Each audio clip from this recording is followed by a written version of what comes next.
Monaco 64, home of alternative economics and contrarian views. So yeah, the video is out a little later today. We had a great dinner last night. They do it every day here during the symposium. They start with drinks at 7 o'clock and then dinner at 8, and it goes on to late in the night. It's the first time I've been invited to this traditional Catholic symposium, and I have to say I was born in Brazil, and almost everyone is a Catholic in Brazil, but I've never really been a practicing one because my parents weren't. But through Edward, who's a correspondent and journalist in Rome for the Vatican, he follows the channel, and he's been in contact with me. He asked me if I wanted to come, so my wife and I have come, and I have to say, I've never had as much fun as last night. So Catholics do drink and enjoy themselves, which is weird because you would have thought it would have been a boring symposium, but it's not. And this goes on for 2 weeks, but we've only come here for 4 days. So the schedule here is in the mornings after breakfast there's a lecture at 10, and then in the afternoon at 5 there's another lecture, and then you get ready for drinks and then dinner. And yeah, I got up a little later today, so I thought I'd do the video in the afternoon. My wife and I have been into town. She had to buy some medicine. She's got a bit of a cough, nothing serious. And we booked also a boat ride for tomorrow on the lake, which should be really nice. And you're allowed to dive into the lake as well. So yeah, it's around 2 in the afternoon here in Italy. I'm gonna go for a swim afterwards. But I have looked at what's happening in the markets, in the economy, and I think the biggest news for me that I've seen, and sometimes it's good to tune off, but I looked at what was going on before I came down from the hotel room, and I noticed that German ZEW, we call it in the city, in English from England, ZEW, in American English is ZEW. It's an economic indicator from Germany. It's very important. That came out like at minus 45. It was expected minus 38. The economic sentiment one came at minus 58 versus minus 35. So the European economy is going down the drain, and rates are still negative, and inflation in double digits, I would say. And the ECB is powerless really to inflate or not disinflate, to raise rates. They can't really do it. They've got this separate policy for Italy and the other pig countries to stop fragmentation. But yeah, the situation is not great. Of course, you can't really tell from being here, but we went into town. As I said earlier, there are a lot of shops that are closed, but this is a tourist place, so there's a lot of tourists here. And the other thing that's reflecting the weakness in Europe and the fact that the ECB really can't afford to raise rates is the weakness in the euro. I was looking at the euro traded below 1 today. I think the low is 99.95. That's not the all-time low.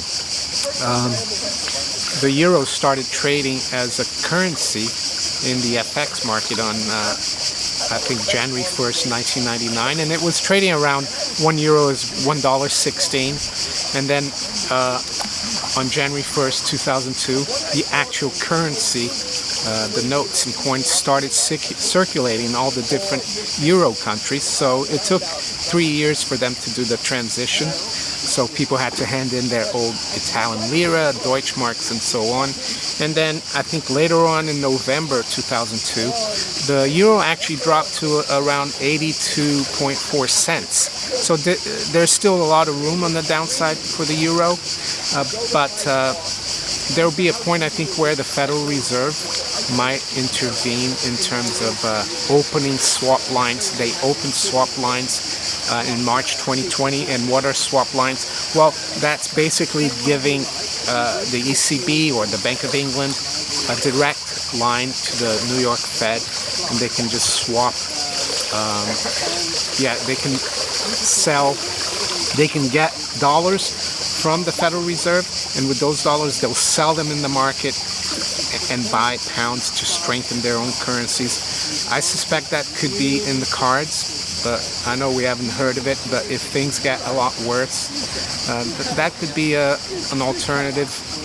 The pound, of course, is also a bit pretty weak. It has rebounded a little bit.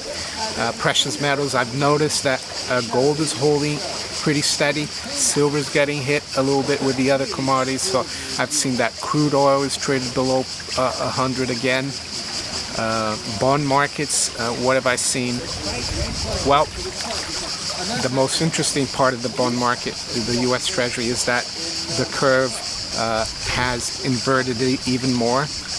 We've got, I think, the 2-year yield at 302 and the 10-year at 292. So I think the market is saying there's going to be a recession in the U.S. as well. So yeah, it's all very interesting. And what I'm going to do as well, probably when I get home, Thursday or Friday or even next week, is do a little summary of what the lectures here have been about. And we had a very interesting one today from a Dr. Sebastian Morello. He's British, and he was speaking about some interesting things, but we'll get to that later on. And we have another lecture at 5 o'clock today, and I think Michael Matt of Remnant TV or Remnant Radio, I would check out that YouTube channel. I think he's been filming the lectures, so he might be making videos as well about what's going on here. I highly recommend his YouTube channel. I think he's got over 200,000 subscribers. So what else?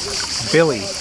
I spoke to my daughter. She's looking after Billy. He's doing well, so no problem on that front. And yes, yesterday I published a promotional video, and some people said, oh, we thought you were in Italy. Well, I prepared that video. It took a few days, and I published it, and the people who paid me for it, they wanted it published yesterday, so that's why I did that. I know some of you don't think that's the right thing to do, but you know, the money doesn't grow on trees, and I have to make a living as well, and be able to come to a place like that here and keep informing you about what's going on. And all I can say is, if you don't like those videos, don't watch it. But there are a lot of you, of course, who are interested in opportunities, and I wouldn't be doing those videos if I didn't believe in the natural resource sector either. I think we're still early doors in terms of the cyclical bull market in commodities, or the cyclical bull market in real things, and the cyclical bear market in paper money, everything that's been highly speculative for the last 10, 12 years. Some people think commodities were a bubble, but we're not even close to where commodities or the CRB got to in 2011. Crude got up to 150. And another, the CRB is nowhere near the all-time high. So I think there's a lot of room. What about geopolitically? What's happening? To be honest, I haven't really looked that much in the situation in Ukraine or China. But anyway, that's what I wanted to talk about. So yeah. Gonna go for a swim, about 20 minutes, and then maybe get something to eat. Hotel here is quite nice. They do breakfast from 7:30 to 10. We'll have breakfast around 8:30 and then prepare for the lecture at 10. So we'll probably be a bit hungry after I finish this video and swimming. And so yeah, that's what's going on, and hopefully I'll be making another video tomorrow. And if you enjoyed this video, make sure you hit the like button. Please share it far and wide, and think about subscribing to this channel as well if you haven't. So there you go. I wish you all a great day. Take care. Bye.